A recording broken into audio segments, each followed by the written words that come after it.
Hey there, welcome to the video. I'm Dying Legacy and this is the Storm Rage build, a stamina sorcerer for solo content. This is an incredibly versatile build with insane damage and high amounts of healing, so if you're new to the sorcerer class or even brand new to ESO itself, you'll have no issue soloing veteran dungeons and veteran arenas, and overland content will seem like an opening quest. This is a quick build guide. We'll be going over the race, attributes, mundus, food and potions, followed by the gears, skills, passives and champion point installables. The info will be minimal, so I'll only be going over what's necessary. However, do feel free to comment and let me know if you want a full detailed guide or if there's anything I could do better. With that out of the way, let's get into the Storm Rage build.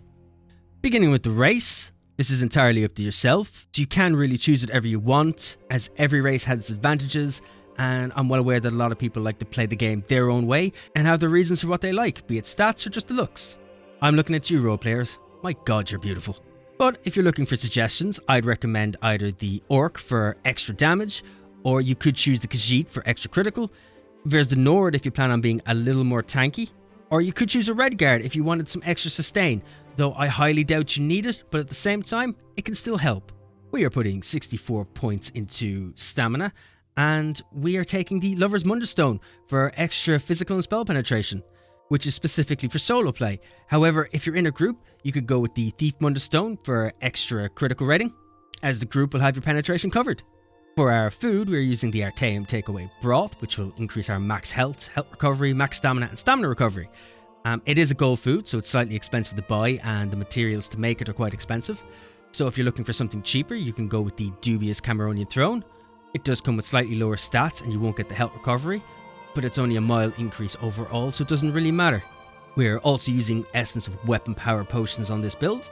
You'll only ever need them for those more difficult bosses, but the potion itself will grant us major vitality, major savagery, major endurance, and it's also going to restore some stamina to us immediately. You can pick these up in a guild trader or you can make them yourself at the alchemy station. And with that done, we'll move on to the gear. Now we do have a few options with this build, such as a Mythic Ring or a Arena Bow. They're by no means necessary and I have got options for you to use instead, so don't worry about it if you don't have them or if you just don't want to use them. But starting with the Mythic Ring, we are using a Ring of the Pale Order. You can find this through the Antiquity system. We're running a Weapon Damage Enchant and the Bloodthirsty trait.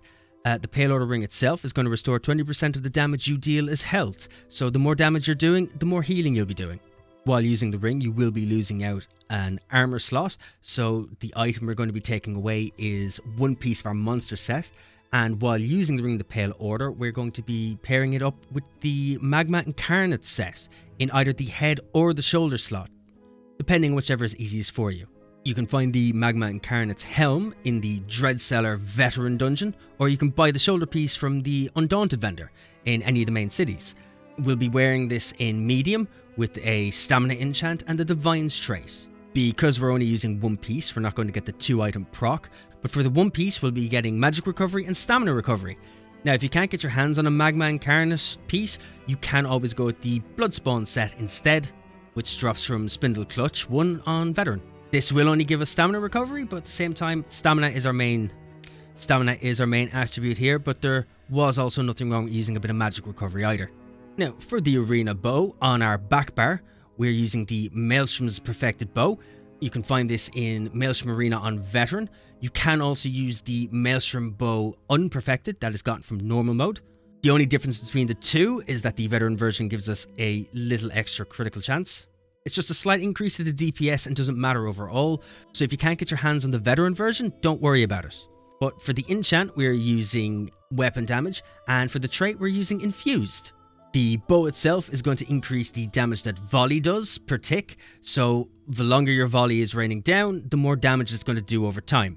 Now, if you can't get your hands on a Maelstrom bow at all, you can always use an agility bow. You'll usually get these from the mail after completing a random dungeon, or you could buy it from a guild vendor. Or if you prefer, you can double bar our front bar weapon. Right, and with that out of the way, we're going to move on to the 5-piece sets that we're wearing.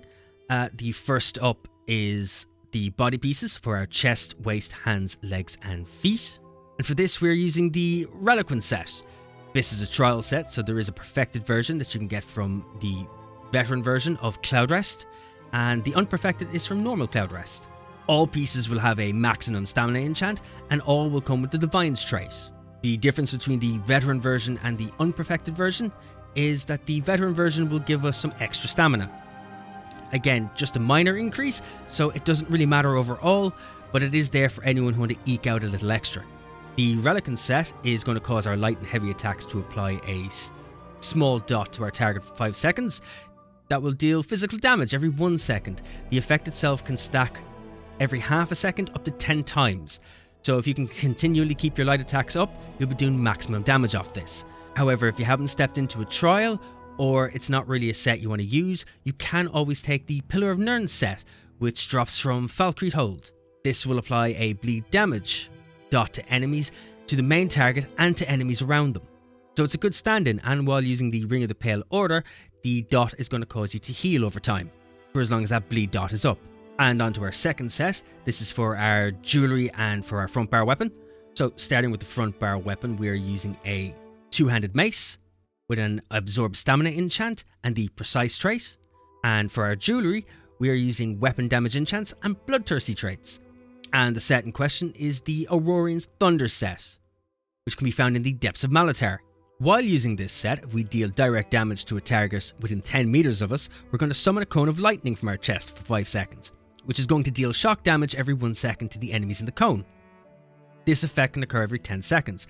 So every time this goes off, it is going to cause us to heal for the Ring of the Pale Order, which is going to give us incredible healing, especially if we're in an AoE situation and we're hitting a lot of enemies. Right, so that covers the gear, and with that done, we're going to move on to the skills. And starting with the front bar, we're using Stampede, which is morphed from Critical Charge. You can find this in the two-handed skill line. You're going to launch yourself across the earth and smash an enemy, dealing physical damage to them and all enemies nearby. The attack itself is always a critical strike, and after you reach the target, you're going to leave an AoE on the ground that's going to deal physical damage every 1 second for 15 seconds. We're also using Carve, which is morphed from Cleave. You'll also find this in the two-handed skill line.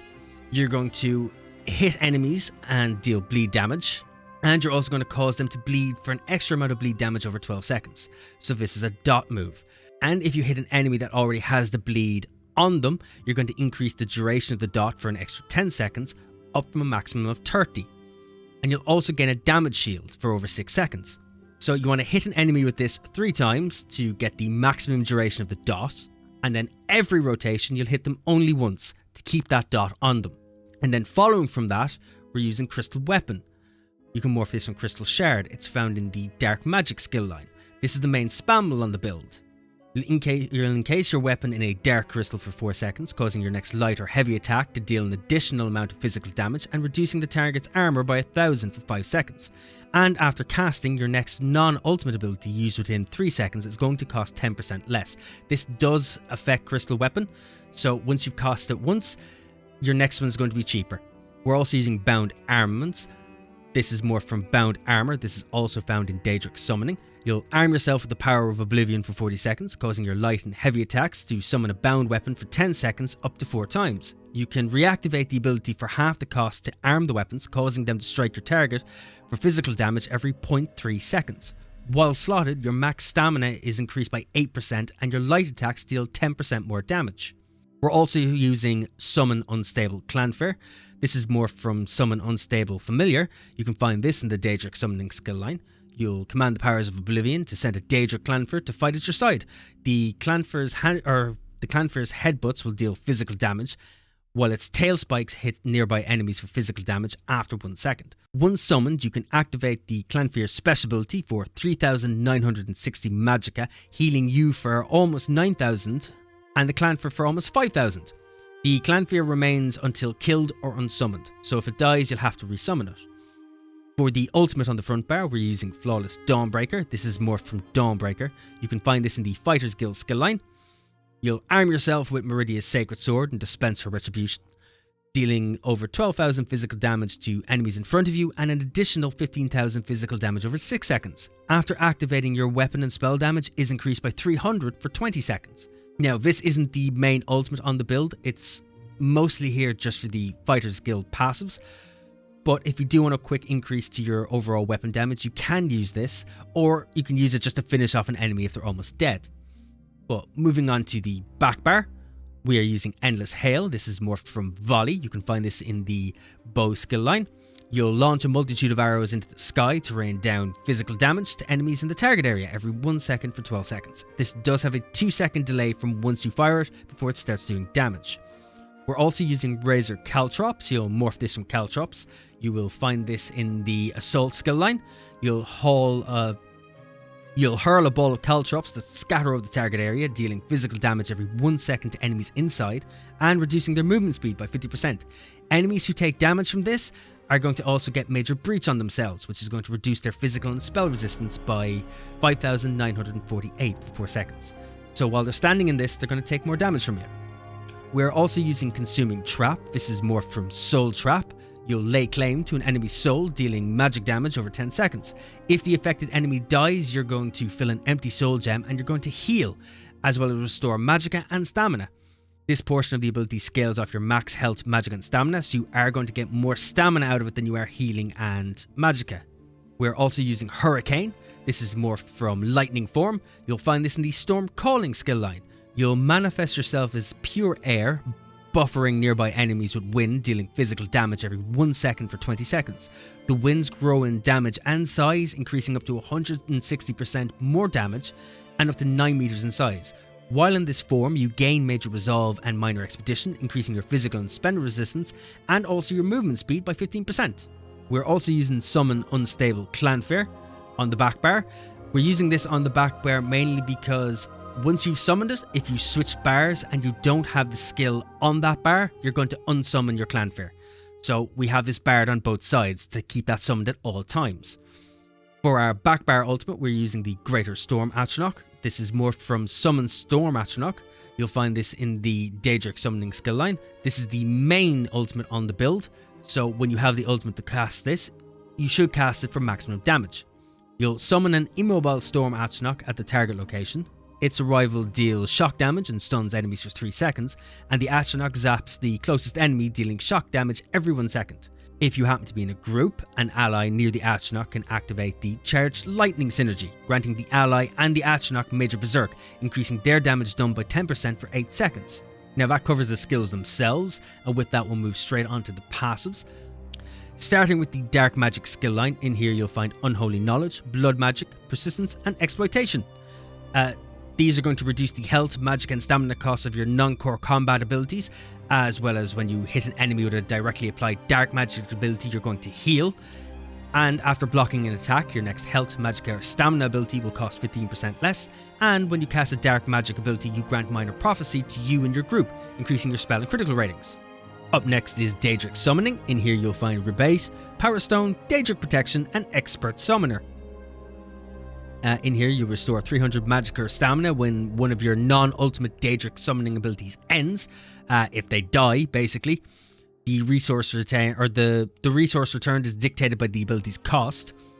You'll also reduce the cost for your ultimate abilities, and you'll also increase your health and stamina recovery by 20% while you have a Daedric summoning ability slotted.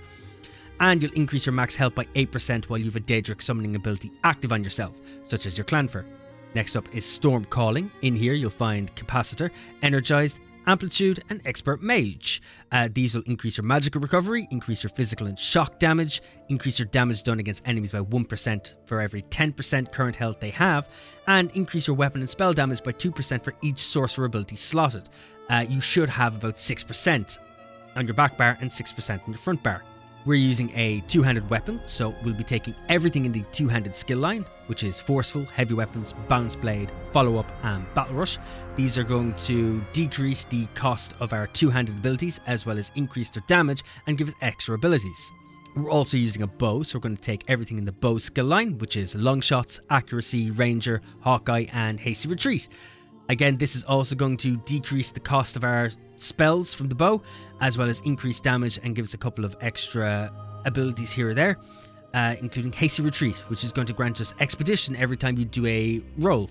Now, moving on to the armor skill line, we're using medium armor and we're also using light armor.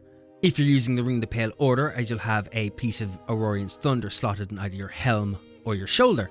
So if you do have a piece slotted in your helm or your shoulder, you're going to want to take everything in the light armor skill line. which is Grace, Evocation, Spell Warding, Prodigy, and Concentration. These are going to increase your physical and spell penetration, as well as your weapon and spell critical rating, your spell resistance. It's going to increase your magical recovery and reduce the effectiveness of snares against you. And regardless of if you're using a helm or a shoulder, you're going to want to grab the medium armor skill line anyway, and you want to grab all of it. This includes Dexterity, Windwalker, Improved Sneak, Agility, and Athletics. These are going to increase the critical damage and healing done, as well as increase your stamina recovery. It's going to reduce the cost of sneak by 7% and reduce the size of your detection area while sneaking. It's going to increase your weapon and spell damage for each piece you're wearing, and it's also going to increase the movement speed bonus of sprint by 3% for each piece you're wearing. It's also going to reduce the cost of roll dodge. Next up is the guild passives. We're going to be starting with the Fighters Guild skill line, because we're using Flawless Dawnbreaker. So in here you want to grab Slayer, Banish the Wicked, and Skill Tracker. You could grab Intimidating Presence if you want, but this really only works out for you in quests to help you skip on a couple of steps. It's not going to reduce the stamina of our Fighters Guild abilities because we're using an ultimate and it doesn't cost stamina. However, Slayer will increase our weapon and spell damage, and Banish the Wicked is going to help us generate some extra ultimate when we kill an enemy, and Skill Tracker is going to help increase the damage that our Dawnbreaker does by 10%. Next up is the Undaunted skill line. In here you'll find Undaunted Command and Undaunted Metal. With Undaunted Command, activating a synergy is going to restore 4% of our max stats back to us. And Undaunted Metal is going to increase our max health, stamina, and magicka by 2% for each type of armor we're wearing. So if we're wearing one light piece and the rest medium, it's going to increase our overall stats by 4%. So regardless if you're using medium armor and light armor, or if it's just medium armor, grab this anyway because you're still going to get an increase to your overall stats. Next up is the racial skills. It doesn't matter what race you've picked, no matter what, grab everything that's in here and make sure you read over them just so you know what kind of passes you've got. But no matter what, grab everything that's in here. And lastly, we're going to be hopping into the Alchemy skill line. Now this isn't completely necessary, but it is handy to have, which is medicinal use. When using potions, it's going to result in the effects lasting 30% longer. This is handy because it's going to make sure that your potions are up longer than the cooldown for the actual potions are. So no matter what, you'll always be able to have a potion up the whole time. That is my suggestion, but if you want to save on a skill point, you don't have to grab it. And that covers the passives, and with that out of the way, we're going to jump straight into the champion installables, starting with the Warfare tree. In here, we're going to take Fighting Finesse to increase your critical damage and critical healing, Deadly Aim to increase your damage done with single target attacks, Thaumaturge to increase your damage done with damage over time effects, and Master at Arms to increase your damage done with direct damage attacks. And in the Fitness tree, we're going to grab Bloody Renewal. This will give us stamina back whenever we kill an enemy. We're also going to grab Boundless Vitality to increase our max health, Fortified to increase our max armor, and Rejuvenation to increase our max sustain by increasing our health, magicka, and stamina recovery. In the Craft skill line, most of this is personal preference, so realistically you can grab whatever you want, but this is my personal choice for when I'm doing solo content. I like to grab Treasure Hunter to increase the quality of items we'll find in treasure chests, Rationeer to increase the amount of time our food and drink will last, Liquid Efficiency just to have an extra bit of chance to not consume a potion, and Steed's Blessing to increase our out of combat movement speed by 20% overall. And that covers the Stormrage build. I hope you found it useful, and I'd also like to thank you for bearing with me because this is probably one of the hardest videos I've ever had to do because I'm still recovering from St. Patrick's Day. It was Ireland's first proper St. Patrick's Day in about 3 years, so I appreciate you sticking through the video on that. If you're looking for more builds like this, do feel free to like and subscribe. I have a build up every week. And of course, if you've any thoughts or recommendations, or if you just want to let me know how the build went for you, do feel free to comment below. I do love chatting to you all. If you're looking for more content outside of YouTube, you can find me on Twitch at twitch.tv/dyinglegacy. You'll find me kind of spitballing these builds and just kind of messing around more than anything else. So why not head over and hit the follow button and maybe sit in and have a chat to me sometime when I'm streaming. At any rate, I've been Dying Legacy. This has been the Stormrage build. Thanks for watching, and thank you so much again for bearing with me. And as always, be awesome.